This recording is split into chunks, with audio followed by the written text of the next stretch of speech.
Desprezar é sentir ou manifestar desconsideração por alguém ou por alguma coisa. Portanto, é uma atitude sempre inadequada nas estradas de nossa existência evolutiva. Menosprezar é um sentimento pelo qual nos colocamos acima de tudo e de todos, avaliando com arrogância os acontecimentos e os fatos do alto da torre do castelo de nosso orgulho. A nenhuma coisa ou criatura deve-se atribuir o termo desprezível, pois tudo que existe sobre a terra é criação divina, logo útil e proveitosa, mesmo que agora não possamos compreender seu real significado.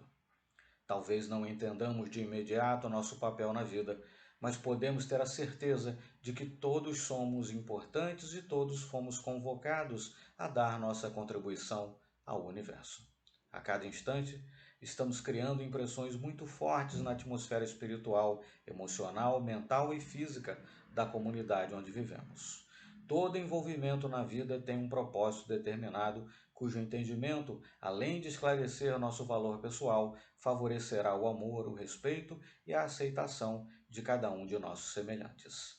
Frequentemente, dizemos que certas pessoas são indispensáveis e que muitos indivíduos são improdutivos e perguntamos, mais além, qual o propósito da vida para com estas criaturas ociosas? Não julguemos, com nossos conceitos apressados, os acontecimentos em nosso derredor. Antes, aguardemos com calma e façamos uma análise mais profunda da situação. Assim agindo, poderemos avaliar melhor todo o contexto vivencial. Desempenham função útil no universo os espíritos inferiores e imperfeitos.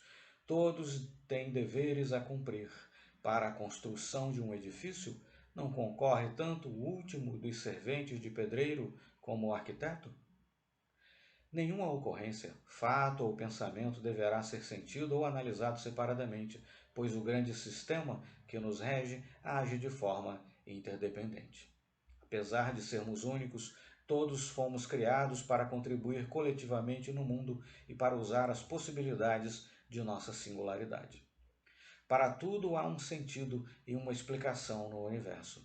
Sempre estará implícita uma mensagem proveitosa para nosso progresso espiritual, muitas vezes, porém, de forma inarticulada e silenciosa. Nunca nos esqueçamos de que a vida sempre agirá em nosso benefício, quer nos setores da solidão, quer nos de muitas companhias, ou seja, entre encontros, desencontros e reencontros. A aflição também é um benefício. Todo sofrimento é um ato importantíssimo de conhecimento e aprendizagem.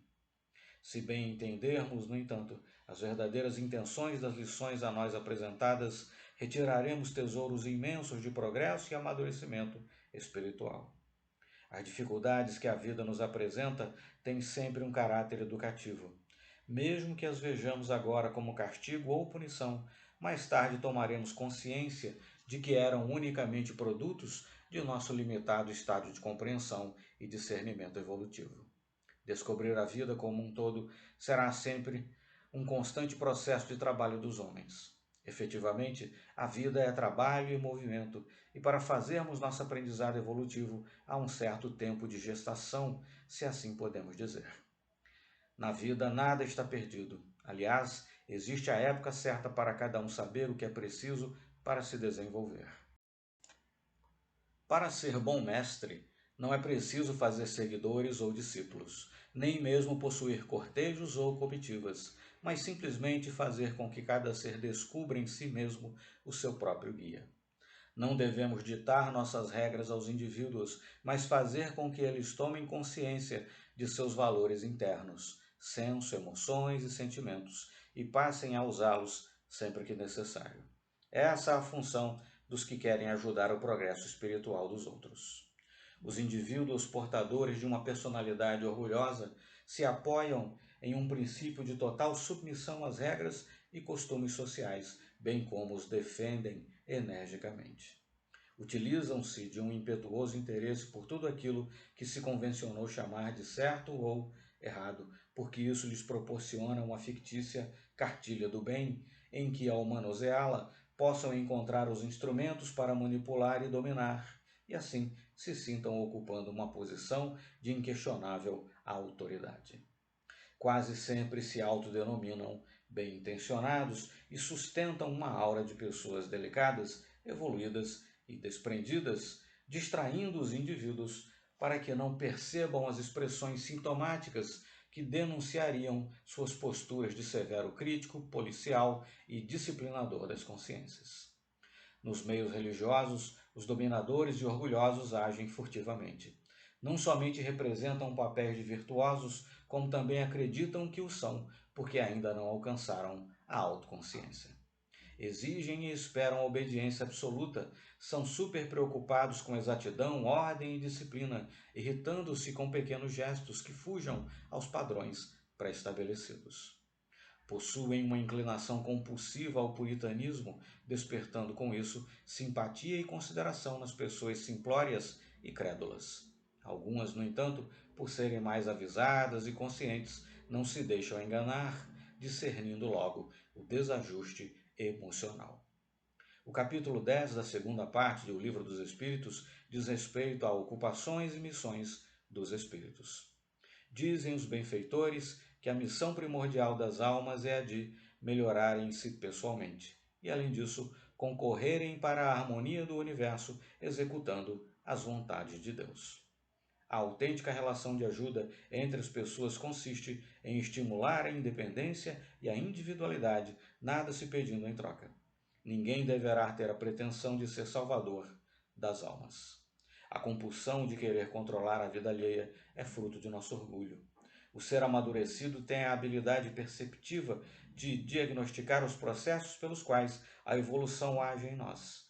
Portanto, não controla, mas sim coopera com o amor e com a liberdade das leis naturais. Nenhuma pessoa pode realizar a tarefa de outra. As experiências pelas quais passamos em nossa jornada terrena são todas aquelas que mais necessitamos realizar para nosso aprimoramento espiritual. Muitos de nós convivemos, outros ainda convivem, com indivíduos que tentam cuidar de nosso desenvolvimento espiritual, impondo controle excessivo e disciplina perfeccionista, não respeitando, porém, os limites de nossa compreensão e percepção da vida. São censuradores morais, incapazes de compreender as dificuldades alheias, pois não entendem que cada alma apenas pode amadurecer de acordo com o grau de desenvolvimento de seu potencial interno. Não se tem notícias de que Jesus Cristo impusesse cobranças ou tivesse promovido convites insistentes ao crescimento das almas. Teve como missão na Terra ensinar-nos serenidade e harmonia para entrarmos em comunhão com Deus em nós. Confiava plenamente no sábio e amoroso poder que dirige o universo e, portanto, respeitava os objetivos da natureza que age no comportamento humano, desenvolvendo-o de muitas maneiras. Sabia que a evolução ocorre de modo inevitável, recebendo ou não ajuda dos homens. O mestre entendia que, se combatêssemos e lutássemos contra nossos erros, poderíamos potencializá-los. Nunca usava de força e imposição, mas de uma técnica para que pudéssemos desenvolver a virtude oposta. Mulher, onde estão aqueles teus acusadores? Ninguém te condenou? E ela disse: Ninguém, Senhor. E disse-lhe Jesus: Nem eu também te condeno. Vai-te e não peques mais. Não censurou ou criticou a atitude inadequada, mas propiciou o desenvolvimento da autoconfiança para que ela encontrasse por si mesma seus valores internos. Nunca amadureceremos se deixarmos os outros pensarem por nós e determinarem nossas escolhas. Não é a ajuda real a que se referia Jesus, a crítica moralista, o desejo de reformar os outros, o controle do que se deve fazer ou não fazer. Antes, tais comportamentos revelam os traços de caráter dos indivíduos orgulhosos e ainda distanciados da autêntica cooperação no processo de evolução, que não os deixam perceber que ocorre naturalmente na intimidade das criaturas.